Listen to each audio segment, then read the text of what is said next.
Welcome back, everybody. Just Mike here. We have a Black Forest cuckoo clock to work on today.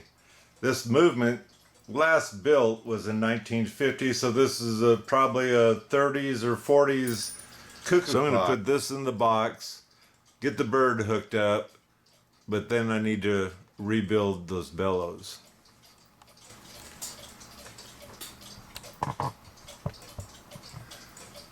So now we're going to rebuild the bellows. But I'm just going to do quick, short, show you what I'm doing. But I do have a video on rebuilding your bellow with Tyvek paper. Anyway, you order it from eBay. That's where I got mine. It comes in sheets like this, whether you order 1 or 20. I don't know if they sell just one. They might. But what you do, this is the sheet it looks like. It should come with instructions.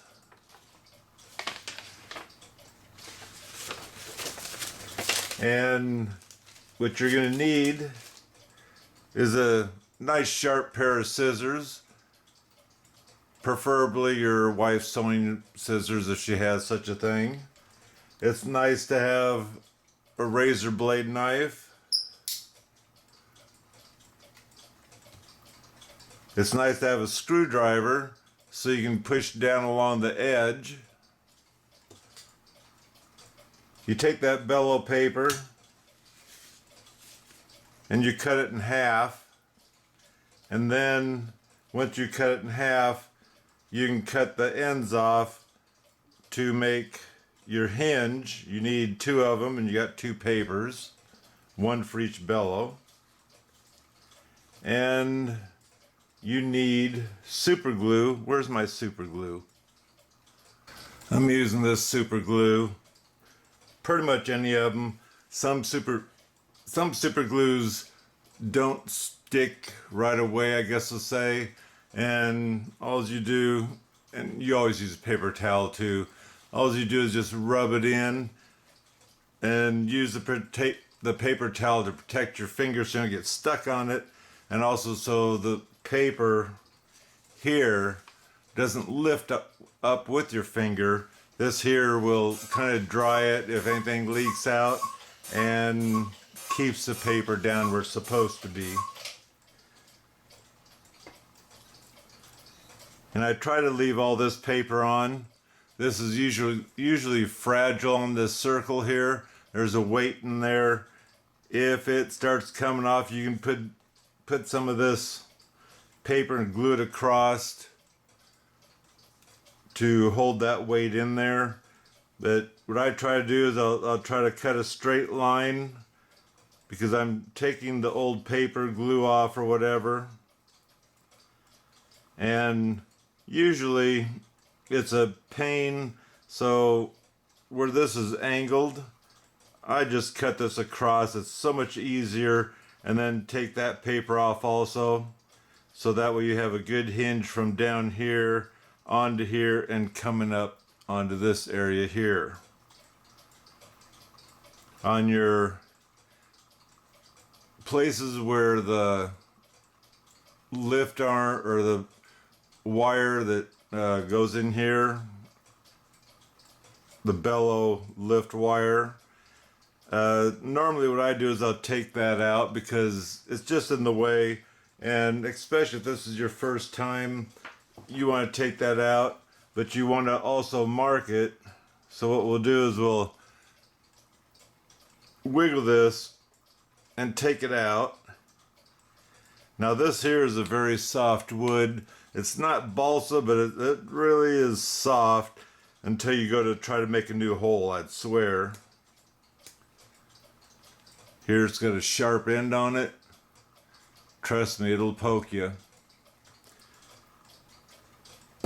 Now what I'll do is I'll cut a straight line on here. Once I have the straight line, and peel this back where that hole is, just in case, I'll take a pencil and I'll mark up in this area where I can see it, so I know straight down from that there's got to be a hole there somewhere to put that back into its original hole. It's a lot easier. When it comes to this wire, some of these, like this one here, is just poked in there, and so you can carefully pull it out, and again you will mark up above where that hole is. Some of these wires come across here and then they have it in, and there's usually a staple here. It'd be the same way. You cut that back, mark up here somewhere with the pencil so you know where that hole is. Like I say, this one here looks like it's just straight in here. Pulls right out. And yes, that is sharp again. We're going to pull this out. And it's good to pay attention to which one you're doing so you know that this bellow belongs to this whistle box, because it goes on a certain way, and I hate to have to put new holes for wires. You know, you can see kind of how fragile this is. Now this at one time had still a leather bellow, and the older they get, the more they go to start cracking on you. I'm not putting leather bellows in because, number one, this is a nice clock, but it's not a nice clock, as in a lot of carvings and all that other stuff. And why waste your money? I don't know what it costs for the leather bellows, but for this clock, Tyvek paper is the best.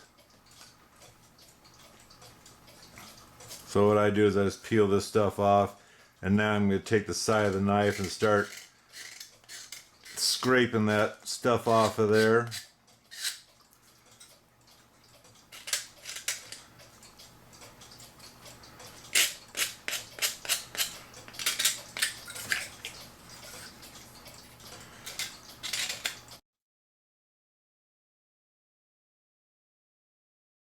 Now I do have another video showing if you didn't want to use the Tyvek paper, you just want to change the bellow itself.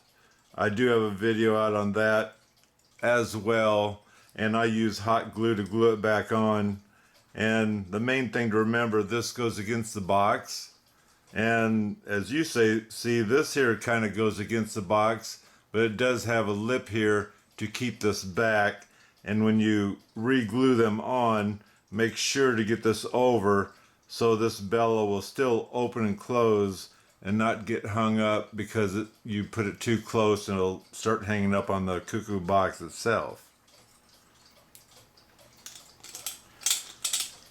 When they're already still on here, you don't have to worry about it because someone else has already measured it out, and that's one less thing you have to worry about. So that's basically clean enough. Like I say, you do the whistle box or the bellow itself also.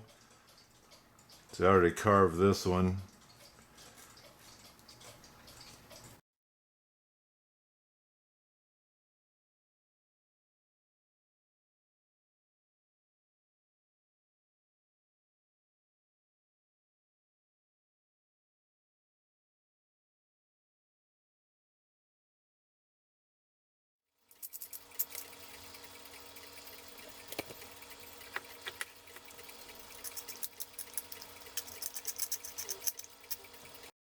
I'm pushing the paper a little bit. I'm going to probably go ahead and put a piece of, I can also put a little bit of glue on there to keep this paper stiff around that hole.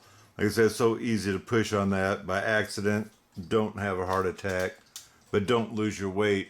Otherwise you'll be using a nickel or a quarter to hold this, and so it'll close like it's supposed to. There's the hole, so I know this one matches this one, because that hole isn't up against the side of the box. So keep those two together. Keep these two together, because here's the side of the box. There's your holes.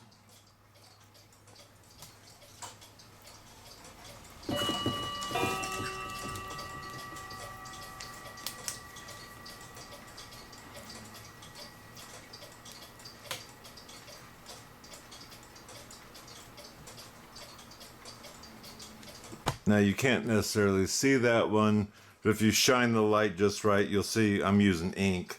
So you'll see it shining where that hole is. Same with this one.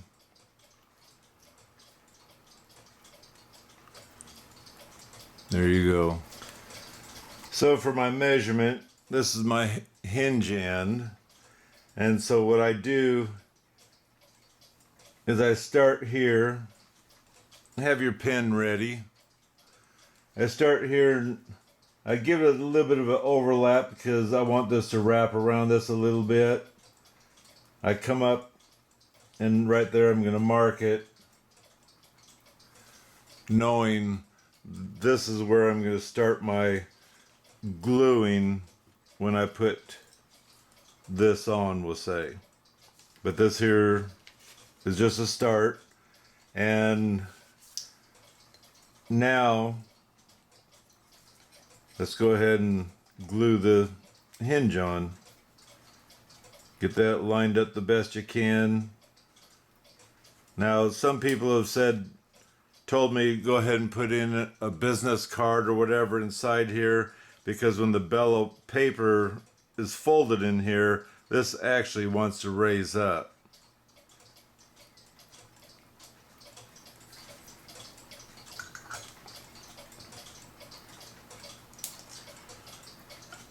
I haven't had any problem with it, so I just trying to make it easier for me.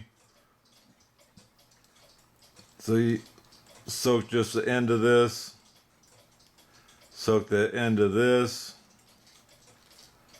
Make sure you get the edges, because that there is where you're going to end up with a leak, if you're going to end up with a leak.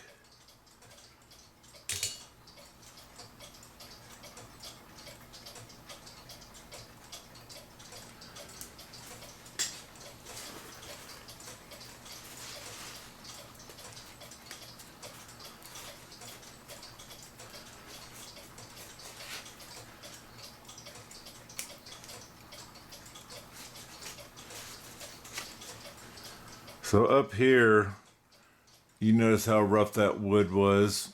It just soaks in that glue. Glue your paper.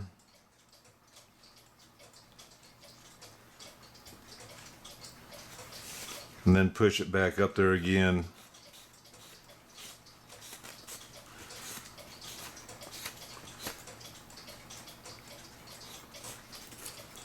And there's my hinge.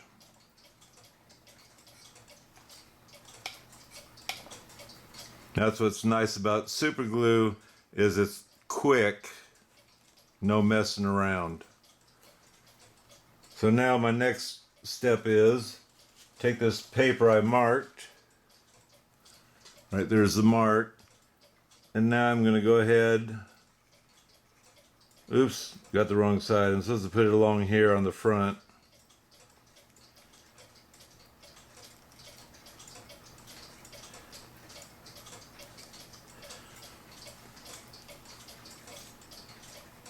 And so what I do is I line this one up, push it into place, line the other one up, push it into place.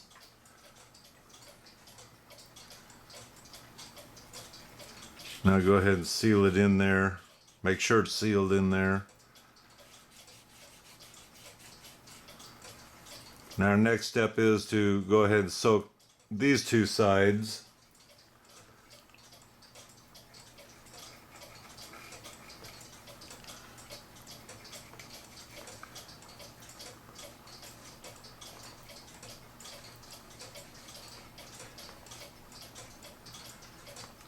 Don't forget to get up against your paper. You don't want to leak.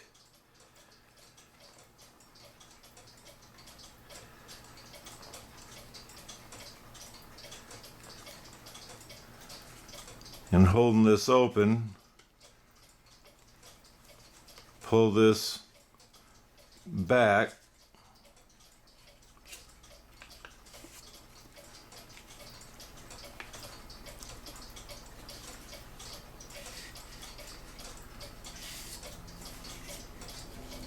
And now let's do the other side.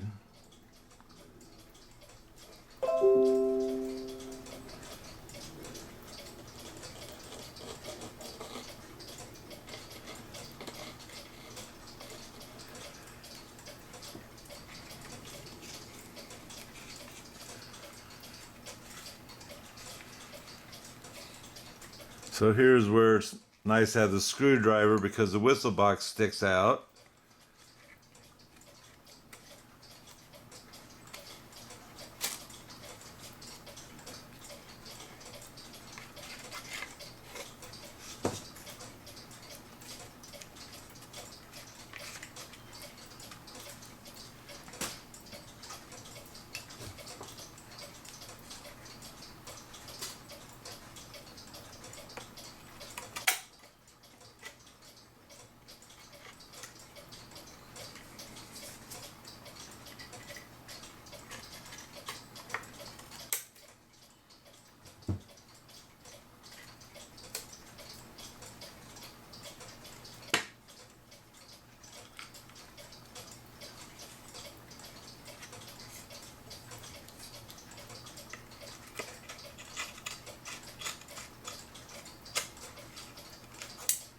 I'd kind of like to do these. I kind of like to do that. This is angled and then this drops down. It's because it's going to be part of the hinge. That's the same with here. This here comes down. And I cut it right there. And when I cut my line here, I'm going to match up with that line there that I just cut.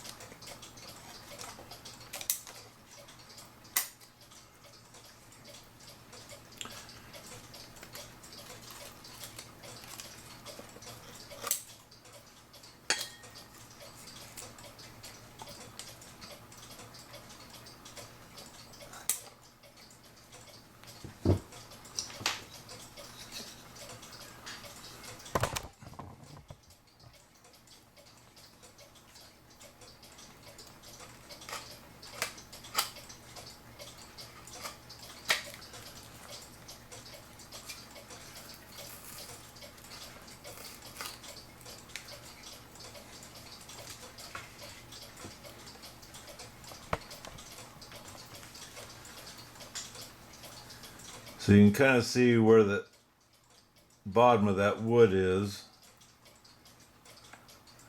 So don't hit it.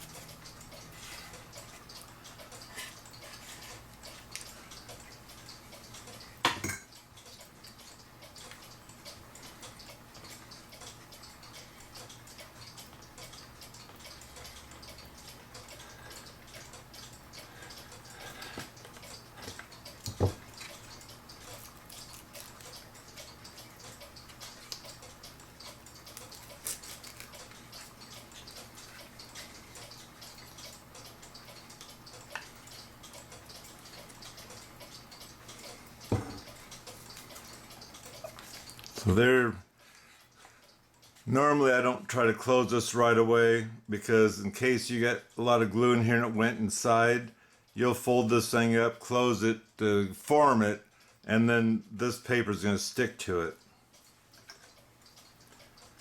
So here, I'm going to go ahead and wet these down.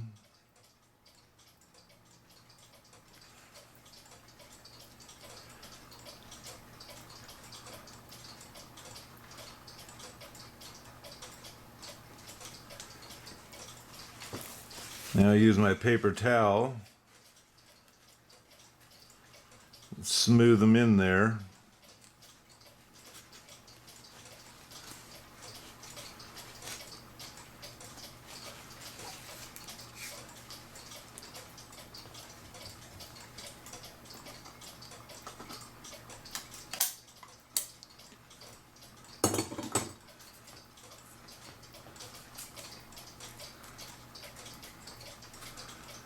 So what I do is I'll push in here and I'll push in here together to get this thing to start forming the way it needs to.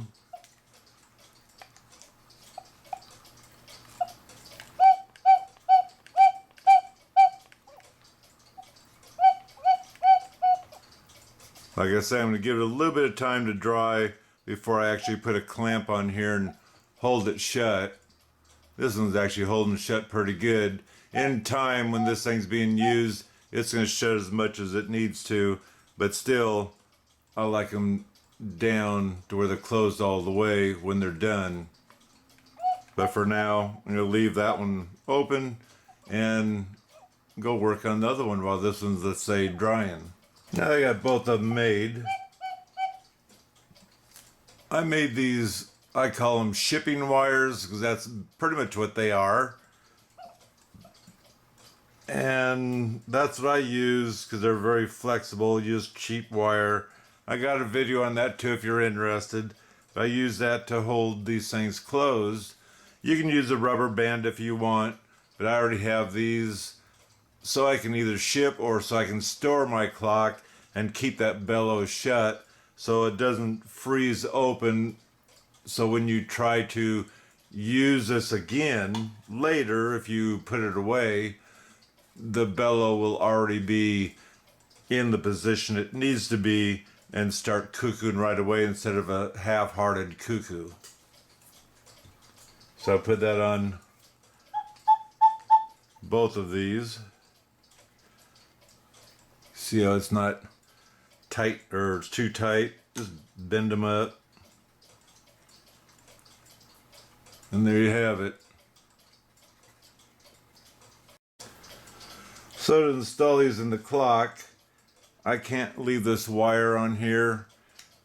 So if I wanted to, I can put it on the back side, or if I was to ship it, I'd put it on the back side because it's going to be sticking out.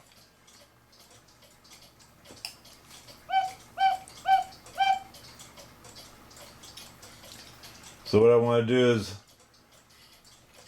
this side I want to hook to the short rod, and so I'm going to fish it down there and get this hooked to the short rod before I hook up the bellow.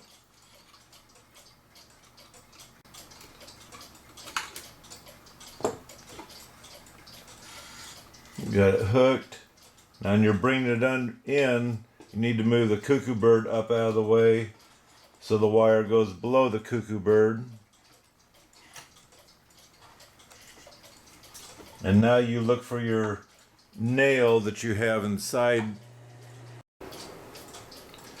You have your nail hole. Make sure to hit the nail hole so you're not causing more holes in your bellow. Make sure the wire on your bellow is under the tail of the cuckoo bird. And now start fishing this back and forth until you find the hole to the nail. There we go. And now your screw you'll put in, and you're going to be moving your bellow back and forth until you find the hole, which was right away for this one. Normally your bellows or your whistle box is, I'm sure they eyed it, but it's pretty much straight up and down. So this one will pull it off.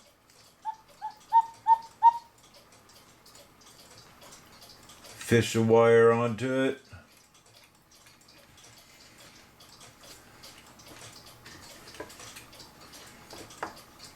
Get your nail hole down here. Get it on. Get your screw in.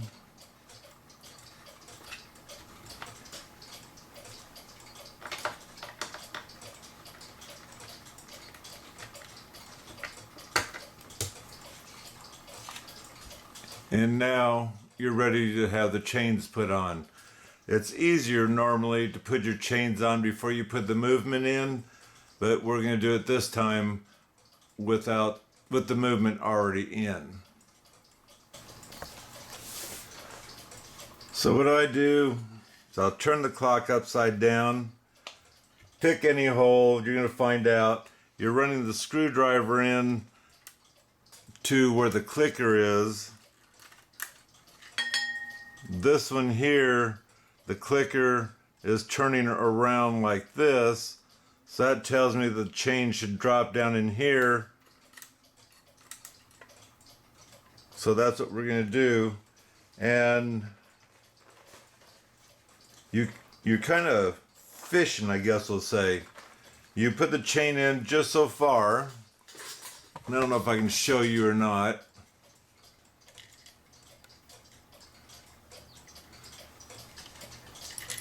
And I need some better light. So anyway, you fish a chain in until it's right next to the clicker, which you can pull on it, and if it holds, you already know you can start turning this thing. And in this hole, you'll start spinning the clicker.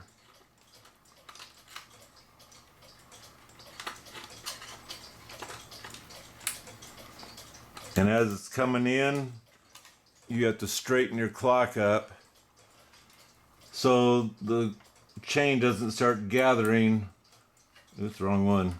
So it doesn't start gathering up into the gears and mess everything up. So I got that through.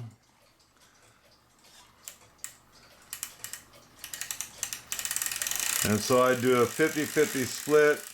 And what that is,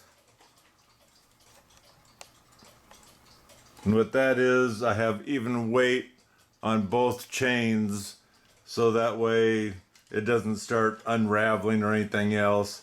And then I'll take this chain, wrap it around a little bit, and this is just to hold the chain up out of the way and so it doesn't start falling off again.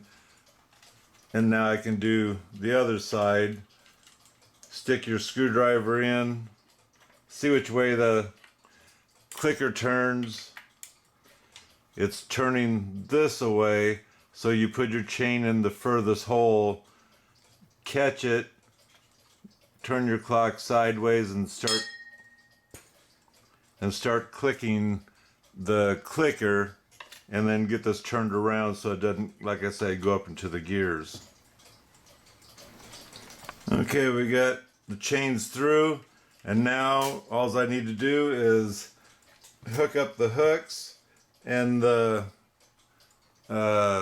rings, and easy enough. This one's pulling, I'm pulling, nothing's happening. This one's pulling, it is coming out. So if it's coming out, that means that's the one that needs the ring on it. Because the one that you pull and it doesn't do anything, it takes the hook, because that's where the weight is. So let's throw the hour hand on. Don't even care where it is because we don't know what hour it is right now. Just set it on there. And then we'll take the minute hand, get it on the square, and let's turn it until it does something.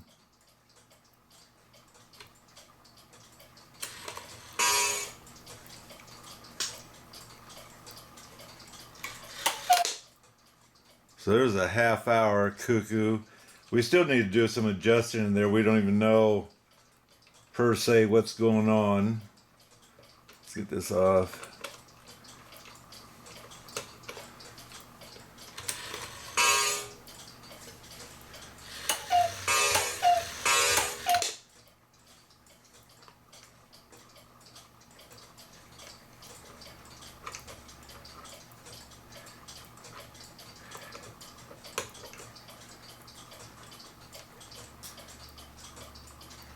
Point at 3. This thing back on again.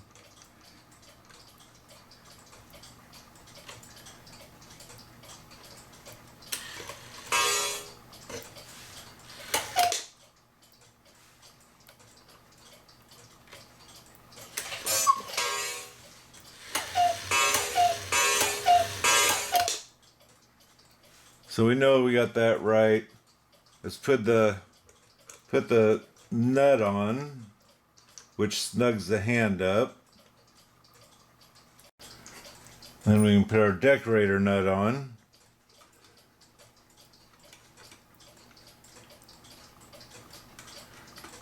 It doesn't touch anything, it's just a decorator nut.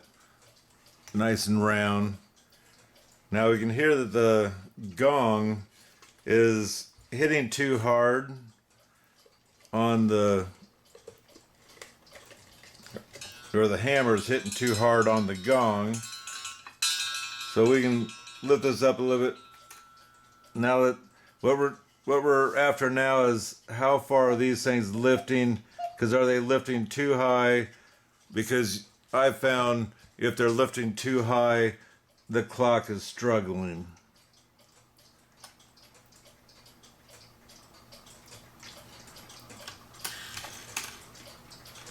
Now you see how far that bellows is open?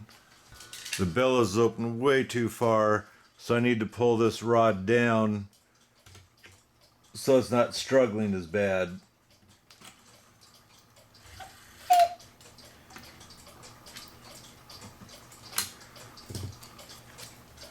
So let's try this again.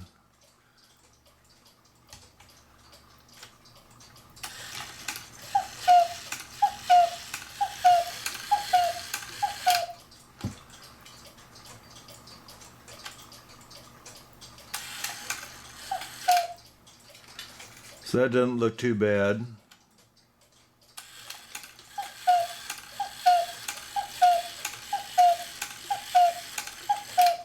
I think I'm gonna, the one on the right, just bend just a little bit because I don't want them opening too far. Because like I say, the farther they open, the more of a struggle it is on the clock.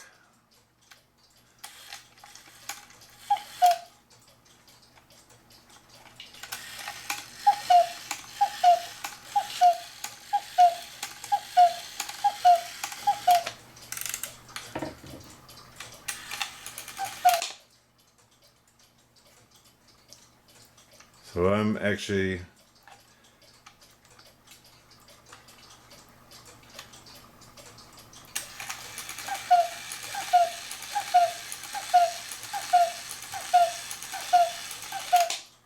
it's 8 o'clock, which I just turned it to it. Let me secure it. I'll actually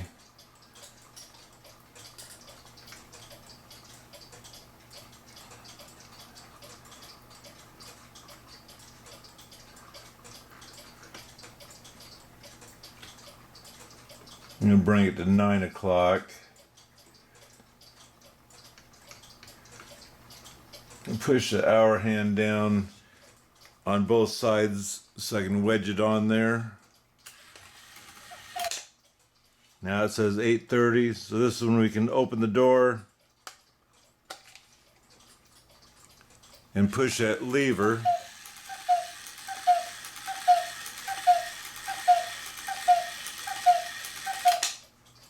So there we go.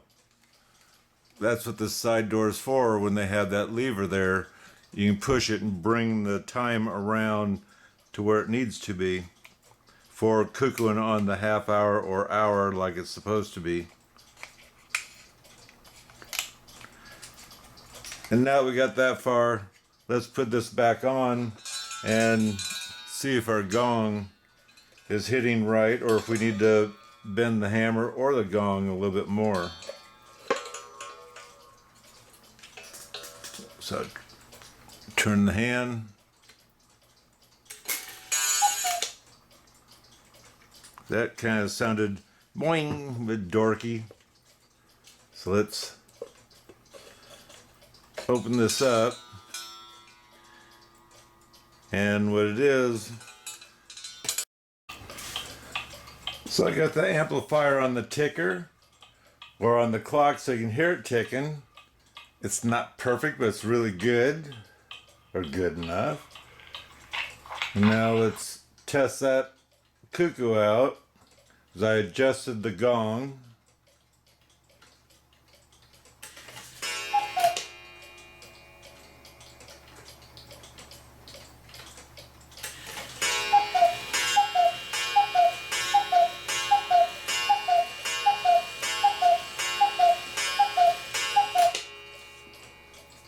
Not bad if I say so myself. Of course I am going to tell you it's not bad.